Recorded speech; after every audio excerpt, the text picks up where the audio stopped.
ছাত্র ছাত্রী শিক্ষক শিক্ষার্থী যারা আছেন সকলেই এটা লাভবান হবেন। ক্ষতিগ্রস্ত হবেন কিছু স্বার্থপর গোষ্ঠী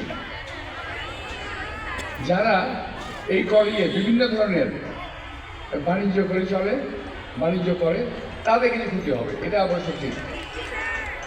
ক্ষতি ঠিক হবে না, তারা সেই লাভটা করতে পারবে না। যাই হোক, সুযোগ সময় আছে সামনে, ইনশাআল্লাহ যথাসময়ে এটা আমরা করে ফেলব। তোমাদের কলেজ সরকার এখন হয়ে যাবে এক সময়।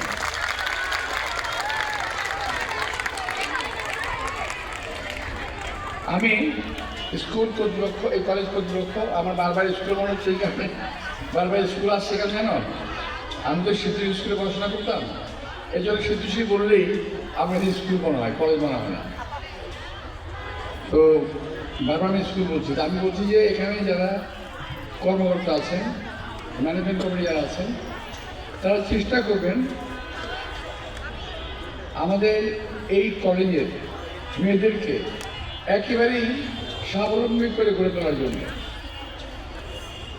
অবশ্যই একটা মেয়ের বয়স হবে, সময় হবে, তার সংসারী হবে, বিয়ে হবে, কিন্তু তার অর্থ এই না যে তারা পর বাঁচা হয়ে বেঁচে থাকবে, পর নির্ভরশীল হয়ে বেঁচে থাকবে। এটা যেন আমাদের এই কলেজের মেয়েদের না হয়। ঠিক একইভাবে আমাদেরকে ট্রেনিং দিয়ে আমাদের মেয়েদেরকে বড় করতে হবে।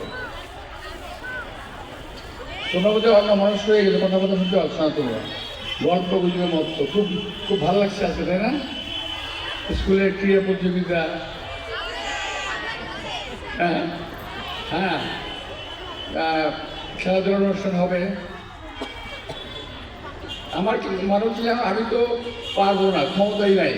যদি তোমাদের বয়সটা ফিরে যেতে পারতাম আবার, যেভাবে আমরা এনজয় করতাম সেই জন্য তোমরা করতে পারবো না। এখন আমরা আমাদের এই বয়সটাকে এনজয় করতে পারি নাই। তবে হ্যাঁ, যেটুকু করেছি আল্লাহর রহমতে কম করি নাই, অনেক অনেক করেছি। আমার সঙ্গে আমার এক বড় ভাই আছেন, কবির ভাই, উনি আমার একজন বড় ভাই।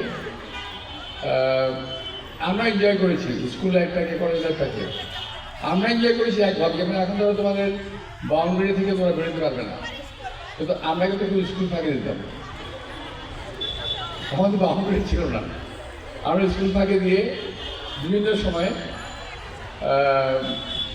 অন্যান্য রকম বিনোদনের কাজে যুক্ত হয়ে যেতাম।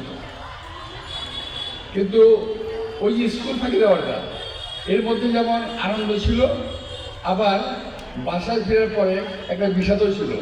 বাপের হাতে পিটুনি খেতে হতো, মায়ের হাতে পিটুনি খেতে হতো, পরের দিন স্কুলে আসলে আবার টিচারও পেটে। মানে একটুখানি আনন্দের জন্য আমরা 3 বার পিটুনি খেতাম। যাই হোক, তোমাদের সঙ্গে আমার বলার কিছু নেই আজকে। তোমরা আমার সন্তান তুল্য, বড় বড় সন্তানই আমার জন্য দোয়া করো।